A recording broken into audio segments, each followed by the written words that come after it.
Good afternoon అండి. చాలా students కూడా model question paper end examination C23కి ఎలా ఉంటుందని అడగడం వల్ల మన జయప్రకాష్ గారి రాధా జయప్రకాష్ ఛానల్లో దీన్ని అప్లోడ్ చేస్తున్నాము. ఈసారి SBTET C23 సిలబస్లో వచ్చి చాలా చేంజెస్ వచ్చాయి. ఫస్ట్ మనం వచ్చి 10x3 30 మార్క్స్ది ఏమేమి క్వశ్చన్స్ అడుగుతారని ఫస్ట్ చూస్తామండి.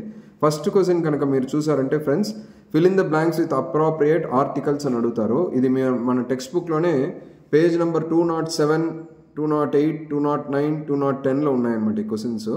మీరు కనుక ఫస్ట్ క్వశ్చన్ చూస్తే ఆర్టికల్స్ అంటే ఏ అండ్ ద అని పెట్టాలి. ఏ అంటే సింగులర్ ఉన్నదానికి పెడతాము, యాన్ అంటే వావల్ సౌండ్స్ వచ్చేదానికి పెడతాము, ద అనేది మనము ఖచ్చితంగా ఇదే ద ది అనే సౌండ్స్ వస్తాయి. ది అనేది వావల్ సౌండ్ ముందర పెడతాము, ద అనేది మన కాన్సనెంట్ సౌండ్స్ వస్తే దాని ముందు పెడతాం. ఇక్కడ ఆన్సర్ చూసారంటే my father sent me an envelope అని మనం పెట్టాము. ఎందుకంటే దాంట్లో మనకి ఇక్కడ ఉండేది వావల్ సౌండ్ వస్తుంది కాబట్టి. త్రూ ద మెసెంజర్, మెసెంజర్ అనేది ఖచ్చితంగా ఆ వ్యక్తి కరెక్ట్గా మనకు తెలుసు కాబట్టి అది డెఫినెట్ ఆర్టికల్ కాబట్టి అది the messenger. And a cover contained a bank cheque in my favour. So first question అయిపోయింది ఆర్టికల్స్. సెకండ్ మీరు కనుక చూసారంటే దీంట్లోనే మనకి ప్రిపోజిషన్స్ ఉంటాయన్నమాట. ప్రిపోజిషన్ అంటే ఒక నౌన్కి ఇంకో నౌన్కి, ఒక నౌన్కి ఒక ప్రొనౌన్కి, ఒక ప్రొనౌన్కి ఒక ప్రొనౌన్కి మధ్యలో ఉన్న రిలేషన్ ఎక్కడ ఉంది, ఆ వస్తువు కానీ ఆ యొక్క థింగ్స్ ఎక్కడ ఉన్నాయని చెప్పి తెలిపేదే మనం ప్రిపోజిషన్స్ అంటారు, పొజిషన్ వర్డ్స్ అంటారు దీన్ని. మీరు కానీ ఇక్కడ చూసారంటే my mother arranged a beautiful flower vase on my study table. Okay, నా స్టడీ టేబుల్ మీద పెట్టింది. Just beside my computer dash or which she keeps fresh flowers, on which she keeps fresh flowers every day. The vase is made of ceramic. Okay, on my study table just beside my computer on which she keeps fresh flowers every day. The vase is made of ceramic. Next question, మీరు second క్వశ్చన్కి వచ్చారంటే synonyms. Synonym అంటే words with the same meaning అనమాట. ఇక్కడ మనం కానీ చూసామంటే depressed అని ఉంది. ఇక్కడ డిప్రెస్డ్ అంటే మనం ఆన్సర్ వచ్చి అన్హ్యాపీ, సంతోషం లేకుండా, హోప్ లేకుండా ఉంటే దాన్ని డిప్రెస్డ్ అంటారు. ఇంకోటి ఏమో క్యారికేచర్ అంటారు అనమాట. ఇప్పుడు మనం ఈ మధ్య చూస్తూ ఉంటాం రాజకీయ నాయకులంతా కూడా కొంత డిఫరెంట్గా వాళ్ళ యొక్క పిక్చర్స్ వేసి చేస్తారు. దాన్నే క్యారికేచర్ అంటారు, దాన్నే కార్టూన్ కానీ ప్యారడీ అని కూడా అంటారనమాట. అదేలాగా దీంట్లో బి క్వశ్చన్ చూసారంటే యాంటోనిమ్స్ అంటారు. యాంటోనిమ్స్ అంటే ఆపోజిట్ ఇన్ మీనింగ్స్. ఇక్కడ న్యాచురల్ అడిగారు, దానికి మనం ఆపోజిట్ అన్యాచురల్ రాయొచ్చు, ఆర్టిఫిషియల్ రాయొచ్చు. అదేలాగా విజిబుల్, విజిబుల్ అంటే కనిపించేది, దానికి ఆపోజిట్ వర్డ్ వచ్చి ఇన్విజిబుల్ అని రాసాం అనమాట. ఇంకోటి ఏంటంటే సి, దీంట్లోనే add affixes to the words అన్నాడు. అఫిక్స్ అంటే దాంట్లో మనం సఫిక్స్ అయినా యాడ్ చేయొచ్చు, ప్రెఫిక్స్ అయినా యాడ్ చేయొచ్చు అనమాట. ఇక్కడ మనం అడిగింది ఏంటంటే సఫిక్స్ అంటే ఒక వర్డ్కి తర్వాత ఒక రూట్ వర్డ్ ఇస్తాడు. రూట్ వర్డ్ అంటే ఒక మామూలుగా ఉన్న వర్డ్కి తర్వాత యాడ్ చేస్తే దాన్ని సఫిక్స్ అంటారు, ముందర యాడ్ చేస్తే ప్రీఫిక్స్ అంటారు. ప్రీ అంటే బిఫోర్, సఫిక్స్ అంటే ఆఫ్టర్ వర్డ్స్ అనమాట. ఇక్కడ మనం ప్రిఫర్ అనే వర్డ్ ఇచ్చాడు, దీనికి మనమని అఫిక్సెస్ అంటే ఏదైనా యాడ్ చేయొచ్చు.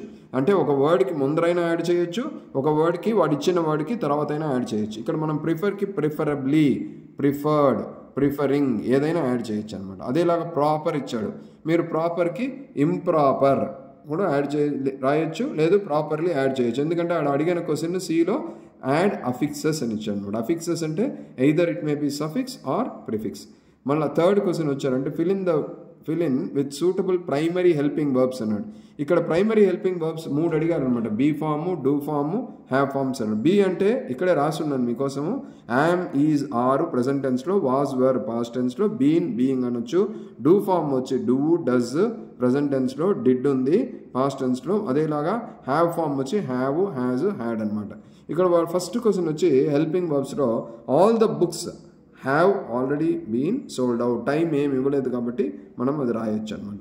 అదేలాగా she paid condonation fees as she had not attended the classes regularly last semester. ఇదేంటంటే పాస్ట్ పర్ఫెక్ట్లో వస్తుంది, కానీ ఇక్కడ అడిగింది హెల్పింగ్ వర్బ్ కాబట్టి మనం had not attend, she had not attend the classes అని రాయొచ్చు. Next why are you not giving me reply. So ఇవన్నీ హెల్పింగ్ వర్బ్స్. మళ్ళీ చెప్తానండి, హెల్పింగ్ వర్బ్స్లో be form, do form, have form అడిగాడు. బీ ఫామ్ అంటే am, is, are, was, were, been, being. Do ఫామ్లో do, does, did. Have ఫామ్లో have, has, had అనమాట. అదేలాగా ఇదే థర్డ్లో బి క్వశ్చన్లో మీరు చూసారంటే fill in with suitable modal verbs అన్నాడు. మోడల్ వర్బ్స్ అంటే మనం బేసిక్గా చెప్పాలంటే ఇవి టైం అని తెలపదు అనమాట. మామూలుగా మనకు చెప్తుంది ఇలా చేయాలి అలా చేయాలి, ఆబ్లిగేషన్ ఒక పర్మిషన్ ఇచ్చేది, వాడి యొక్క సామర్థ్యాన్ని తెలిపేది, పాసిబిలిటీ ఇది జరగచ్చు అని చెప్పేది, ఓకే, వాడి యొక్క యాటిట్యూడ్, వాడి ఒక ఒపీనియన్ తెలిపేది, ఐ మే కమ్, ఇట్లా వాడచ్చు అనమాట. దీనిలో మోడల్ వర్బ్స్ బేసిక్గా ఏంటంటే can, could, will, would, shall, should, may, might, must, ought అనమాట. దాంట్లో యాడ్ టు కూడా వస్తుంది. ఇక్కడ మీరు క్వశ్చన్ అడిగారు చూసారంటే బి క్వశ్చన్లో fill in with suitable modal verbs based on the clue given in brackets అన్నాడు. సో ఇక్కడ ప్రతాప్ ఇస్ అన్ ambidextrous అన్నాడు. ambidextrous అంటే రెండు చేతులతో రాయగలిగింది. మీరు సినానిమ్స్లో యూజ్ అవుద్ది అనమాట. Where in he can write with his 2 hands, రెండు చేతులతో రాయగలుగుతాడు, నేను ఇది చేయగలుగుతాను అన్నప్పుడు సింపుల్గా మీరు మోడల్ వర్బ్స్ అనేది MODAL అది మోడల్ వర్బ్స్లో క్యాన్ వాడచ్చు అనమాట. అదేలాగా Jyotsna dash pay the tuition fees by tomorrow, ఆమె ఆబ్లిగేషన్, ఆమె చేసేయాలి కాబట్టి she must pay the tuition fees by tomorrow. ఇక్కడ మస్ట్, హ్యావ్ టు, షుడ్ అన్నీ వస్తాయి ఆబ్లిగేషన్లు. మళ్ళీ next my grandfather dash to ride a horse in his youth, past habit అడిగారు. మీరు బ్రాకెట్లో చూస్తే మోడల్ వర్బు పాస్ట్ హ్యాబిట్ అంటే యూజ్డ్ టు అని చెప్పొచ్చు అనమాట. నెక్స్ట్ అదేలాగా 4th క్వశ్చన్ వచ్చారంటే మీకు base form of the verbs, వాళ్ళే వర్బ్స్ ఇచ్చేస్తారండి, అది ఆ verb base form of the verb ఇస్తే అక్కడ ఏమొస్తుంది అనేది కరెక్ట్గా రాయాలి. సో 4th క్వశ్చన్ వచ్చి fill in with suitable verb form using the base form given in the brackets. So Suma dash బ్రాకెట్లో bring a pup to the class yesterday అని ఇచ్చాడు. ఇక్కడ మనకి ఒక ఇంపార్టెంట్ వర్డ్ ఎస్టర్డే ఇచ్చాడు కాబట్టి అది పాస్ట్ టెన్స్లో బ్రింగ్ అనేది బ్రాకెట్లో ఇచ్చాడు కాబట్టి బ్రాట్ అని రాస్తాం. అదేలాగా జానీ డాష్ ప్లే బ్రాకెట్లో ఇచ్చాడు the piano in a music band every weekend, ప్రతి వారము వీకెండ్లో తను చేస్తాడు అన్నప్పుడు వెర్బ్కి ఎస్ ఫామ్ యూజ్ చేయాలి, ప్రెజెంట్ టెన్స్ యూజ్ చేయాలి. నెక్స్ట్ గిరిజ డాష్ బ్రాకెట్లో watch a movie on TV when I visited her last Sunday.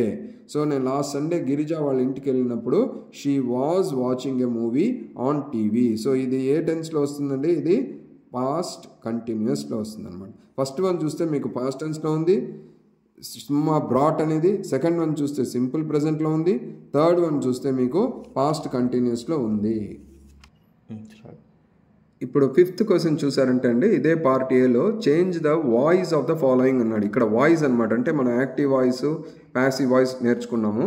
ఇక్కడ ఎవరైతే చేస్తున్నారో వాళ్ళకి మనం ఇంపార్టెన్స్ ఇస్తే, సబ్జెక్ట్కి ఇంపార్టెన్స్ ఇస్తే, డూయర్ ఆఫ్ ద యాక్షన్కి ఇంపార్టెన్స్ ఇస్తే దాన్ని యాక్టివ్ వాయిస్ అంటాం.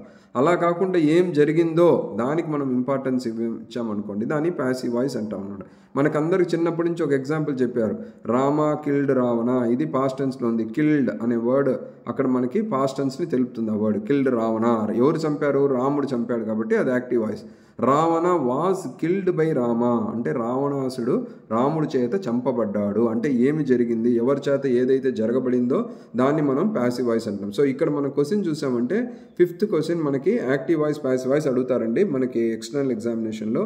My elder brother paid my exam fees yesterday, మా పెద్దన్నయ్య నిన్న నా ఎగ్జామ్ ఫీజ్ కట్టారు.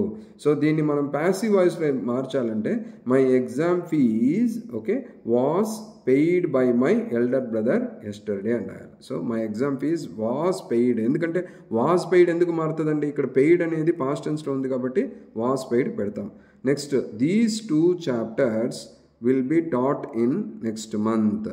ఓకే, ఈ 2 చాప్టర్లు కూడా నెక్స్ట్ మంత్లో నేర్పించబడింది. Okay, so Suman will teach these 2 chapters in next month అనే దాన్ని మనం ఏం చేస్తారు, these 2 chapters will be taught అంటే ఇది దేంట్లో ఉండాలా, సో సమ్మన్ విల్ టీచ్ అంటే హీ విల్ టీచ్ అంటే ఏం ఇవ్వలేదు, బై సమ్మన్ ఉంది. So Suman will teach these 2 chapters in next month అని మనం రాయాలన్నమాట.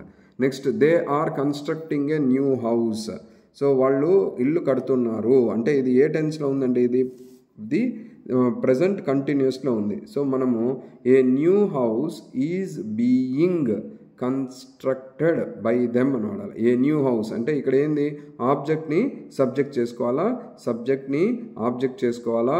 ఆర్ కన్స్ట్రక్టింగ్ అనేది ప్రజెంట్ కంటిన్యూస్లో ఉంది కాబట్టి ఇల్లు కడుతున్నారు సింగులర్లో ఉంది కాబట్టి ఏ న్యూ హౌస్ ఈజ్ బీయింగ్ అనేది వస్తుంది అనమాట.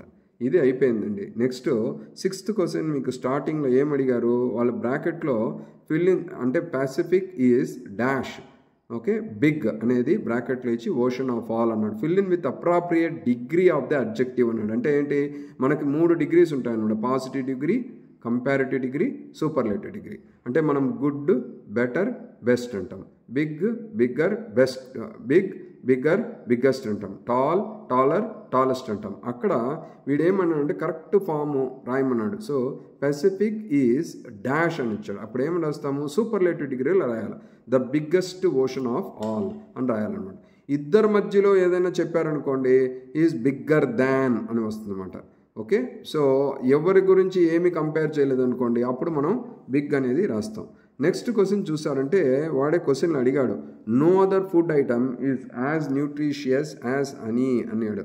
దీనేమన్నాడు, చేంజ్ ఇంటూ కంపారిటివ్ డిగ్రీ అని చెప్పారు అనమాట. సో ఇక్కడ ఏం రాయాలంటే హనీ ఈజ్ న్యూట్రిషియస్, ఇది ఫస్ట్ మోడల్ మన టెక్స్ట్ బుక్లో ఉంది. Honey is nutritious than any other food item. So no other food item is, okay, honey is, అప్పుడు ఇక్కడ ఏం రాయాలంటే ఇక్కడ మనం అక్కడ రాయడంలో ఉదయం న్యూట్రిషియస్, మోర్ న్యూట్రిషియస్ అని రాయాలన్నమాట. So honey is more nutritious than any other food item అని రాయాలి. మోర్ న్యూట్రిషియస్ అక్కడ రాయాలన్నమాట, ఎందుకంటే కంపారిటివ్ డిగ్రీ అడిగారు కాబట్టి. Okay, next Bengaluru is one of the beautiful cities of India. దీని పాజిటివ్ డిగ్రీలో రాయమన్నారు ఇది. ఓకే, సో మనము నో అదర్ మోడల్ ఒకటి ఉంది, ఇది one of the beautiful cities of India అన్నాడు. ఇది ఇచ్చుండేది సూపర్లేటివ్ డిగ్రీలో ఇచ్చారు. Okay, is one of the beautiful cities. Okay, beautiful, more beautiful, most beautiful ఉంటుంది కాబట్టి. So very few cities of India are as beautiful as Bengaluru అని మనం positive డిగ్రీలో రాయాలన్నమాట. నెక్స్ట్ క్వశ్చన్, యూ నీడ్, 7వ క్వశ్చన్ అమ్మా ఇది. You need 2000 rupees to buy a new pair of shoes, write a polite expression. అంటే ఒక ఎక్స్ప్రెషన్ రాయమన్నాడు. మీ ఫాదర్ని మీరు డబ్బులు అడుగుతున్నారు. Write a polite expression asking your father for money. మీ నాన్నని అడుగుతున్నారు, నానా నాకు 2000 రూపాయలు ఇవ్వవా, నేను కొత్త షూలు కొనుక్కోవాలా అని అడుగుతున్నాను. So could you please, okay, write asking your father for money, could you please send me, లేదు give me 2000 rupees to buy a new pair of shoes. Last question mark పెట్టాలి మీరు, మీ నాన్న అడుగుతున్నారు కాబట్టి. నెక్స్ట్ అంటే బ్రాకెట్లో ఇచ్చాడు, convert into negative sentence. So positive సెంటెన్స్ని నెగటివ్ సెంటెన్స్ చేయమన్నాడు. Radhika has been invited for the wedding. So ఇక్కడ ఏం రాస్తే Radhika has not been invited for the wedding. ఇప్పుడు హీఈస్ వర్కింగ్ ఇన్ ఢిల్లీ అంటే he is not working in Delhi అంటాం. ఇది నెగటివ్ సెంటెన్స్లో మార్చాలి. అదేలాగా నెక్స్ట్ కూడా కన్వర్ట్ ఇంటూ నెగటివ్ సెంటెన్స్ అన్నారు. Our pet pigeons flew away last night. మా పెట్స్, మన ఇంట్లో పెంచుకున్న పిజియన్స్, పావురాళ్ళు లాస్ట్ నైట్ అవన్నీ కూడా ఎగిరిపోయాయి అన్నారు. So our pet pigeons flew అనేది ఏమవుతుందంటే did not fly away last night అని పెట్టాలన్నమాట. Okay, so did not fly, did not plus V1 పెట్టాల్సిందన్నమాట.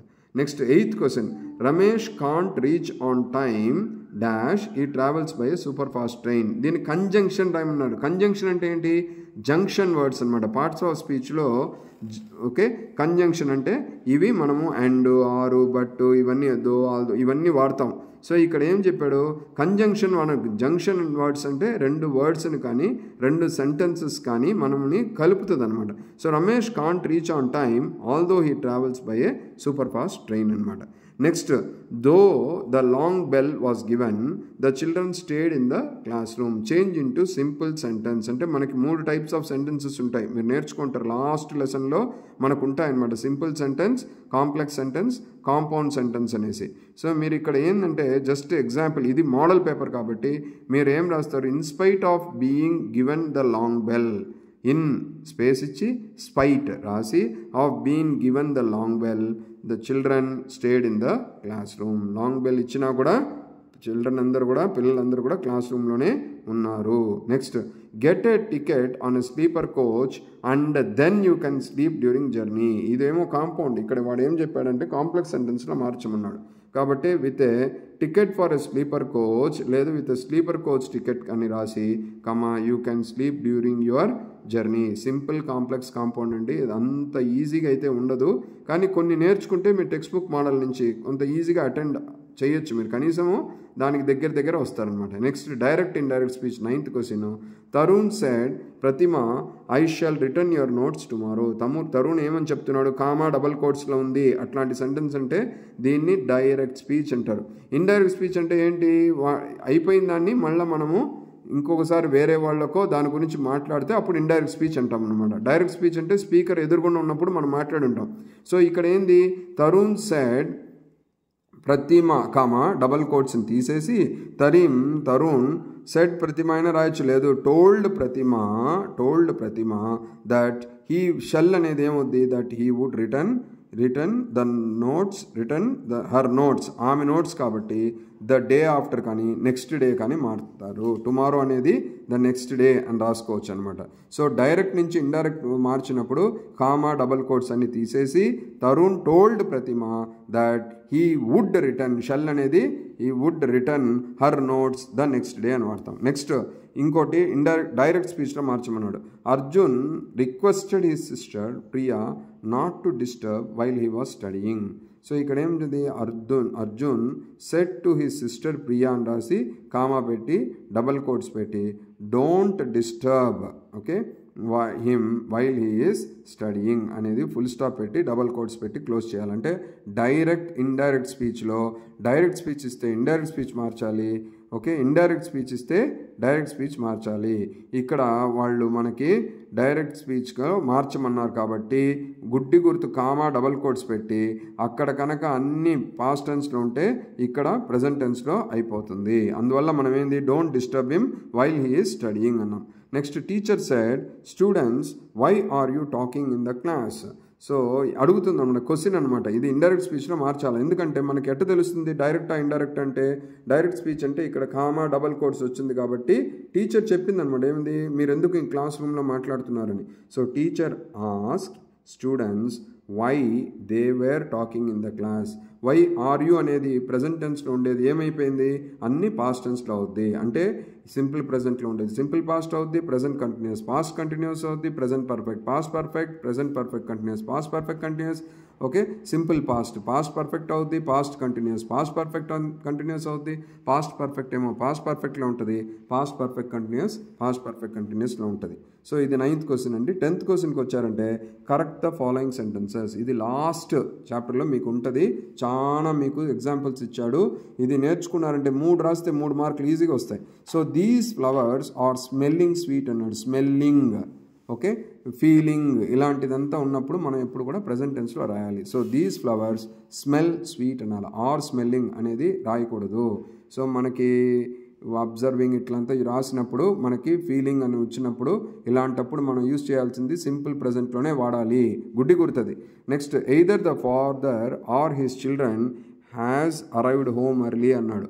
So ఇక్కడ మీరు ఐదర్ అనేది మనము వీళ్ళు కానీ వాళ్ళు కానీ అన్నప్పుడు సింగులరే ఉంది, కానీ ఇక్కడ మనం దగ్గర ఏదైతే ఉందో, దగ్గర అంటే ఆ వర్బ్కి ఎయిదర్ ద ఫాదర్ అంటే సింగులర్, కానీ చిల్డ్రన్ అనేది ఇక్కడ ప్లూరల్లో ఉంది కాబట్టి దానికి హ్యావ్ అరైవ్డ్ అని వాడాలి, have arrived home early. So నార్మల్గా ఇది సింగులర్నే ఉంటుంది, కానీ నియర్ బై ఏదైతే ఉందో నౌన్, చిల్డ్రన్ ప్లూరల్ కాబట్టి, చైల్డ్ అంటే సింగులర్, చిల్డ్రన్ ప్లూరల్ కాబట్టి ఇక్కడ మనము హ్యావ్ వాడాల్సింది వచ్చింది. Next every bike rider should abide to the traffic rules. So ఇక్కడ ప్రతి బైక్ రైడర్ కూడా రూల్స్ పాటించాలన్నప్పుడు అబైడ్ టు రాదు, అబైడ్ బై అనేది మనం రాయాలి. ఓకే వ్యూవర్స్, థ్యాంక్ యూ అండి.